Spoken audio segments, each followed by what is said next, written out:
Om Swastiastu.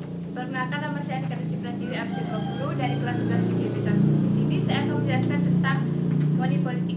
Money politik adalah praktik kotor yang merusak pemilu dan tentu saja merusak demokrasi sebagai bangunan yang ditopang oleh pemilu itu sendiri. Money politik merupakan kejahatan dalam bidang berdemokrasi.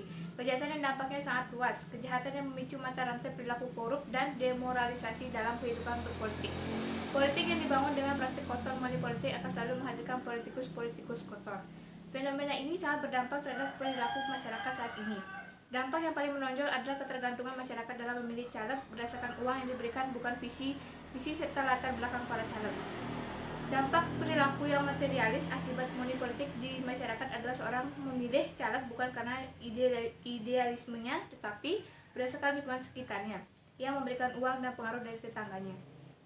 Dalam pelaksanaannya, pemilu di Indonesia sering terlihat tidak sehat. Pemilihan umum yang dinilai sebagai pesta demokrasi pun ternyata belum bisa mengimplementasikan sistem demokrasi yang sesungguhnya. Karena di dalam proses pelaksanaannya, pemilu masih disuguhi kecurangan yang dilakukan oleh kandidat pemilu maupun partainya sendiri. Salah satu kecurangan pemilu adalah politik uang yang memaksa masyarakat untuk memilih peserta pemilu yang melakukan politik uang tersebut.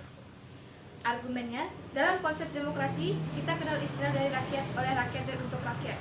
Ini berarti rakyat berhak menentukan pilihannya kepada calon yang dikehendakinya tanpa ada intervensi dari pihak lain.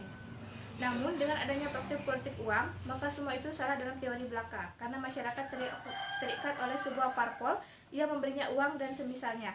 Karena sudah diberi uang, masyarakat merasa berhutang budi kepada partai politik yang memberinya uang tersebut.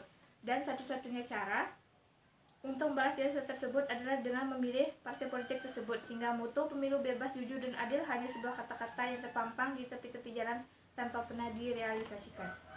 Kita sebagai bagian dari masyarakat juga harus cerdas dalam memilih para calon pemimpin kita. Maka kita harus bersikap tegas dan menolak upaya-upaya money politik. Melalui pemilu, sebenarnya rakyat telah belajar dari pengalaman dan dituntut menjadi cerdas dalam memilih pemimpin dan wakil rakyat berdasarkan pengalaman pemilu terdahulu. Dampak money politik adalah melatih masyarakat untuk bertindak curang. Pelakunya pun bila terpilih, mungkin sekali melakukan penyalahgunaan jabatan dan terlibat kasus korupsi. Sementara mereka yang gagal menjabat bisa-bisa terganggu secara psikologis atau depresi. Di sisi lain, kerugian perjalanan money politik bagi pemerintah adalah terciptanya produk perundangan atau kebijakan yang koruptif dan tidak tepat sasaran. Pasalnya, mereka yang menjabat tidak sesuai dengan kapasitas atau bukan ahli di bidangnya. Tidak hanya berimbas buruk bagi masyarakat, pelaku dan markis atau depresi. Di sisi lain, kerugian perjalanan money politik bagi pemerintah adalah terciptanya produk perundangan atau kebijakan yang koruptif dan tidak tepat sasaran. Pasalnya, mereka yang menjabat tidak sesuai dengan kapasitas atau bukan ahli di bidangnya.